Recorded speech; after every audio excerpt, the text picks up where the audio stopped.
আসসালামু আলাইকুম বন্ধুরা, কেমন আছেন? আশা করি ভালো আছেন। আলহামদুলিল্লাহ আমি ভালো আছি। আপনাদের মাঝে একটা ভিডিও শেয়ার করতেছি। আমি এই যে শাকটা উঠাতেছি, এটা কোন গ্রামে কোন জায়গায় কি নাম বলে জানে, আমি তো জানি না, কিন্তু আমার গ্রামে এই শাকের নাম নুনি শাক বলে। তো এই শাক দিয়ে বলে চা খায়, আমি জানি না, নতুন কেবল শুনতেছি যে এই শাক দিয়ে চা খায়।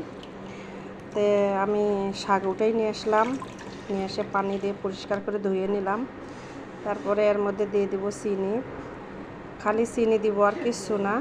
চিনি দিয়ে তারপরে চুলার পার আমি বসাই দিছি, দিয়ে আচ্ছা মতন করে শাকটা সিদ্ধ করে নিছি। দেখেন এটা চার মতনই লাল কালার চলে আসছে।